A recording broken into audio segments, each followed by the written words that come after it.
Bismillahirrahmanirrahim. Dear students, I hope you are all well about your health and iman. I am Professor Dr. Mirza Muhammad Akmal Nadeem, your computer teacher. Dear students, साबर swim इन्फोबाइट के platform से हम लोग सी programming language को discuss कर रहे हैं, जो कि एक ऐसी हाई लेवल प्रोग्रामिंग लैंग्वेज है जो कि बेसिक प्रोवाइड करती है जितनी भी हमारी मौजूदा दौर की और आने वाले दौर की जो हमारी हाई लेवल प्रोग्रामिंग लैंग्वेजेस हैं, जो क्योंकि इसके अंदर जो हम सिंटैक्स डिस्कस कर रहे हैं या जो इसके अंदर जो चीजें हम डिस्कस कर रहे हैं वो एक्चुअली वैसे ही मॉडिफाई करके बाकी जितनी भी हमारी लैंग्वेजेस हैं उनके अंदर इस्तेमाल हो रही है। ठीक है बेटा, तो आज हमारा जो टॉपिक है बेसिकली वो है how does function return value. हम लोग फंक्शंस को डिस्कस करें कि कैसे एक यूजर जो है वो फंक्शन बना सकता है। उसके अंदर आज हमारा टॉपिक है कि किस तरह फंक्शन जो है वो वैल्यू को रिटर्न करता है। रिटर्न वैल्यू का मतलब क्या होता है कि जो रिजल्ट देता है वो किस तरह किस टाइप में देता है वैल्यू। जिस तरह आपने पढ़ा हुआ है कि जो फंक्शन डिक्लेरेशन और फंक्शन डेफिनेशन है उसका बेसिक सिंटैक्स क्या होता है। जब आपने पढ़ा था उसके अंदर ये पढ़ा था कि आपने रिटर्न टाइप लिखते हैं आप पहले, ठीक है, उसके बाद आप उसका फंक्शन का नेम लिखते हैं, उसके बाद जो है वो बेटा आप इसके अंदर जो है वो पैरामीटर्स इसके डिसाइड करते हैं। हमारी सारी की सारी चीजें जो हैं वो इसी जो मेथड है फंक्शन को डिक्लेयर करना या फंक्शन को डिफाइन करना, इसी को लेके आगे चलती हैं। इसी के अंदर हम देखते हैं कि किस तरह फंक्शन जो है वैल्यू को रिटर्न करता है। रिटर्न टाइप क्या है इसके अंदर? वो डाटा टाइप जिसके अंदर हम जो है वो रिजल्ट लेते हैं। लाइक दैट कि कोई अगर हमारी इंटीजर वैल्यू है तो उसका जो डाटा टाइप हमें डिसाइड करनी है, हमने शुरू में इंटीजर करनी है। लाइक हम लोग जो है वो इसके लिए बनाते हैं कि हमारे पास जो है वो इंटीजर डाटा टाइप है, फंक्शन का नेम जो है वो डिवीजन हम लोग बना लेते हैं, ठीक है, और इसके अंदर जो है वो हम लोग इंटीजर ए और इंटीजर बी यानी फर्स्ट वैल्यू जो है वो डिवाइडेड विद सेकंड वैल्यू हो जाएगी। डिवीजन उसका नाम है और इंटीजर उसकी डाटा टाइप है। मतलब इसका ये हुआ कि रिटर्न टाइप इसकी क्या है कि ये जो रिटर्न वैल्यू हमें देगी ना वो ये देगी हमें किसके अंदर? पहली बात तो ये कि इंटीजर में देगी। अब उसके अंदर दो तीन चीजें बाद में डिस्कस होंगी कि ये कैसे जो है उन वैल्यूज को फंक्शन कॉल में यूज करता है, किस तरह उनको चेंज करके डिफरेंट अरिथमेटिक असाइनमेंट्स हैं जो है वो फंक्शंस के अंदर जो है वो हमारे आउटपुट स्टेटमेंट को इस्तेमाल करके ये करता है। So function can return a single value. Function क्या करता है? हमें सिंगल वैल्यू में रिजल्ट देता है। आपको पता है कि जितने भी आप फंक्शन बनाते हो, चाहे प्रिंट एफ फंक्शन की बात कर लेते हैं हम जो बिल्ट इन है ऑलरेडी सी लैंग्वेज के अंदर, जब वो इस्तेमाल होता है तो वो क्या करता है? जब वो आंसर देता है तो उसका रिजल्ट एक सिंगल वैल्यू होती है जो प्रिंट एफ के अंदर हमने जो उसके पैरामीटर्स में लिखी चीज होती है। इसके अंदर भी सेम वही चीज है कि सिंगल वैल्यू हमें रिजल्ट देता है। The return type in function declaration indicate the type of value return by a function. जिस तरह मैंने यहाँ पे बताया कि जो रिटर्न टाइप बेसिकली जैसे इंटीजर है तो इसका रिजल्ट इंटीजर में आएगा। वो डिसाइड करती है रिटर्न टाइप कि इसका रिजल्ट जो है वो किस डाटा टाइप में आएगा।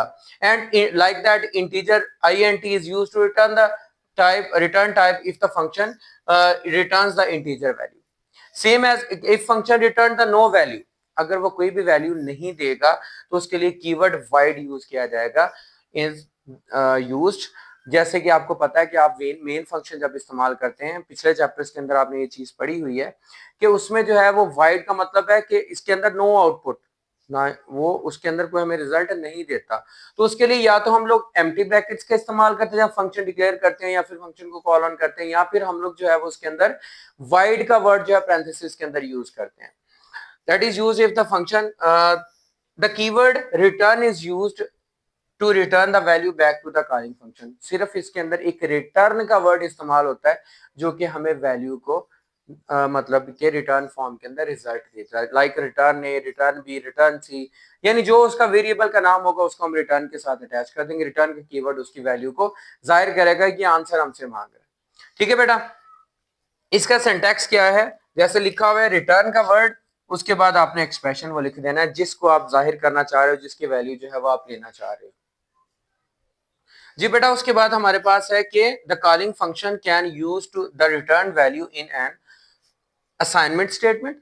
असाइनमेंट स्टेटमेंट भी यूज करता है, अरिथमेटिक एक्सप्रेशन में भी यूज करता है और आउटपुट स्टेटमेंट के लिए भी यूज करता है। यानी कि जो कॉलिंग फंक्शन है वो रिटर्न वैल्यू किस में करता है?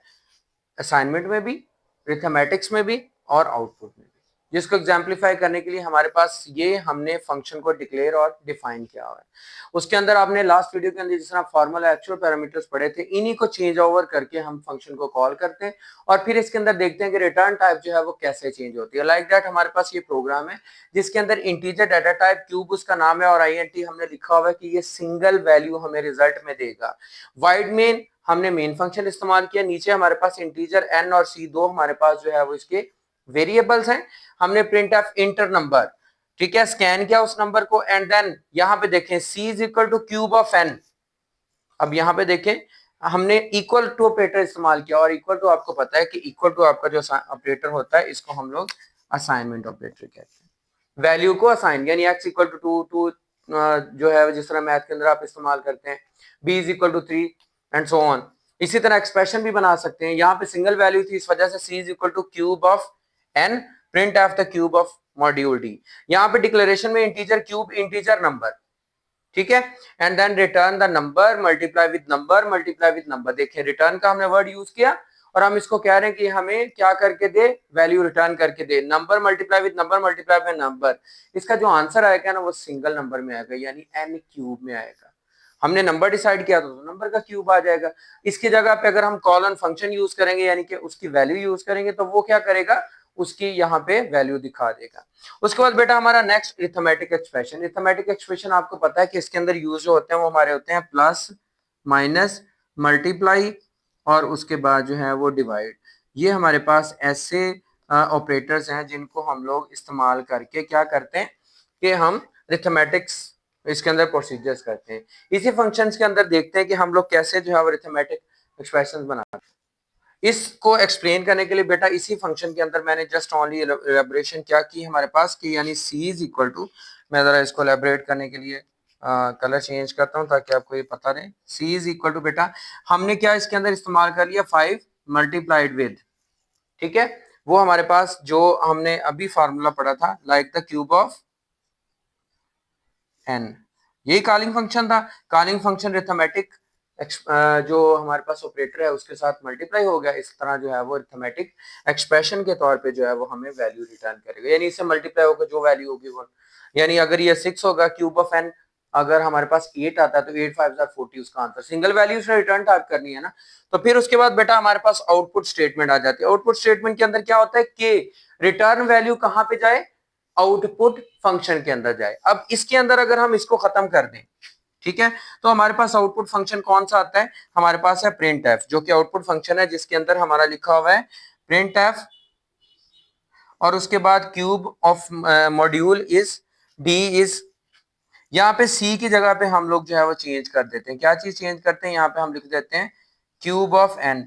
यानी कि हमने इसके अंदर क्या चेंज किया कि जो हमारे पास जिसको हम कॉल कर रहे थे ना फंक्शन को, ये वाला फंक्शन वो यहां पे आ गया, यानी कि इसमें शिफ्ट हो गया आउटपुट स्टेटमेंट के अंदर। तो रिटर्न वैल्यू किसके हिसाब से देगा, वो इसके हिसाब से देगा, ठीक है। यानी रिटर्न वैल्यू हमारी जो है वो एक असाइनमेंट स्टेटमेंट के अंदर भी आ सकती है जो कि हमने ये डिस्कस की थी कि यहाँ पे हमने c इज इक्वल टू क्या लिखा था, क्यूब ऑफ n।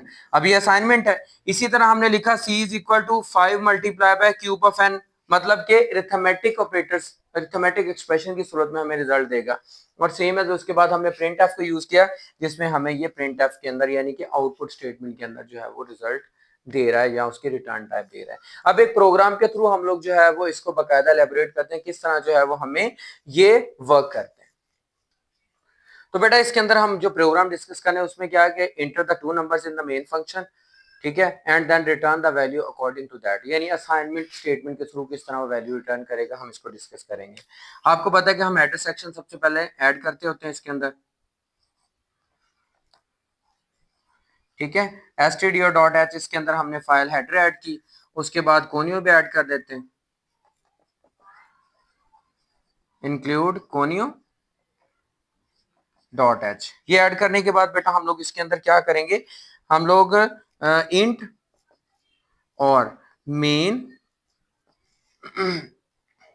और मैक्सिमम, सॉरी हमने मैक्सिमम नंबर फाइंड करना है तो एम एक्स इसका जो आ जाएगा और वो इंटीजर ए और इंटीजर बी। आपको पता है कि आप यूज कर रहे हो दो नंबर्स को जिसमें से आपने मैक्सिमम फाइंड करना है, तो हमने दो को यूज कर लिया, सेमीकोलन का यूज किया। उसके बाद हम लोग मेन फंक्शन यूज करते हैं वाइड मेन, एंड देन हम ब्रैकेट स्टार्ट करते हैं। यहाँ पे हम लोग डिसाइड करते हैं वेरिएबल्स, इंटीजर एक्स और वाई, हमारे पास दो वेरिएबल्स, और उसके बाद हमने एम फाइंड करना है, that is the maximum of that numbers. ठीक है, उसके बाद प्रिंट एफ करेंगे, इंटर नंबर करवाएंगे हम लोग। प्रिंट एफ क्या करवा रहे हैं हम लोग, inter the two numbers, inter two numbers, हमने ये इंटर करवाए, एंड देन उसके बाद इसको स्कैन भी करना पड़ेगा क्योंकि हमने क्या करना है, इसको इस्तेमाल भी करना है नेक्स्ट फॉर्मुलेशन के अंदर, मॉड्यूल डी। ठीक है, फिर उसके बाद हमारे पास आ रहा है मॉड्यूल डी, दो नंबर्स है ना, इस वजह से पहला हमारा जो है वो एक्स के लिए है और दूसरा हमारे पास जो है वो वाई के लिए। इस तरह दो नंबर हमारे इंटर हो गए। देन उसके बाद हम लोग यहाँ पे डिसाइड करते हैं कि अब हमने जो है वो मैक्सिमम कैसे फाइंड करना है, that is m is equal to maximum. ठीक है, और यहाँ पे मैक्स ऑफ एक्स और वाई, ये देखें ये असाइनमेंट स्टेटमेंट का हम यूज कर रहे हैं यहाँ पे, जिस तरह ये हमने इक्वालिटी का यूज किया और एम जो है वहां पे सी यूज किया था जब मैंने आपको एग्जांपल दी, तो यहाँ पे ये शो करवा रहे हैं। आउटपुट स्टेटमेंट है प्रिंट एफ मैक्सिमम, मैं एम में एक्सिस को लिख रहा हूं, maximum number is module D. ठीक हो गया, और ये एम है हमारे पास। ओके, देन हम लोग बेटा इसको इंटीजर, अब फंक्शन कॉल करते हैं, integer maximum, integer a, integer B, ये हमारे पास दो फंक्शंस को कॉल कर लिया हमने। अब हमने क्योंकि डिसीजन लेना है, यहाँ पे मैं इसकी जो है वो इफ स्टेटमेंट का इस्तेमाल कर रहा हूँ, if is greater than b, then वो क्या शो करवाए हमारे पास, रिटर्न यानी करवाए ए एल्स। देखें हम लोग पहले ही क्या करते हैं तो यूज के प्रिंट एफ करवा दे वो। अब यहाँ पे हमने वर्ड कौन सा यूज किया, रिटर्न का, जो हमने यहाँ पे सीखा था कि हम लोग किस तरह जो है वो फंक्शन से रिटर्न ले सकते हैं। So return A if A is greater than B, और अगर नहीं है तो फिर रिटर्न बी कर दे, इफ और एल्स का हमने इस्तेमाल कर दिया। इसको क्लोज करते हैं। अब वो हमसे कहेगा कि इंटर द टू नंबर्स, हम दो नंबर इंटर करेंगे। लाइक हम लोग जो है वो 10 और 20 इंटर करते हैं। अब 10 जो है वो ए की वैल्यू और 20 बी की वैल्यू है। अब ए बी से बड़ा नहीं है, इसका मतलब है तो वो रिटर्न क्या कर देगा हमारे पास, मैक्सिमम नंबर इज 20, यानी जो मैक्सिमम होगा उसको वो शो करवा देगा। तो इस तरह बेटा हम रिटर्न फंक्शन के थ्रू रिटर्न वैल्यू ले सकते हैं, किसी भी तरह के फंक्शन के जरिए रिटर्न वैल्यू।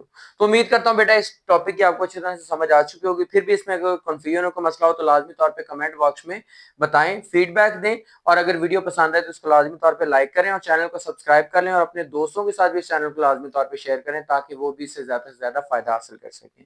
तो बेटा अपना बहुत ज्यादा ख्याल रखिएगा, दुआओं में याद रखिए, हम मिलते हैं इंशाल्लाह नेक्स्ट वीडियो के अंदर। जज़ाकल्लाह।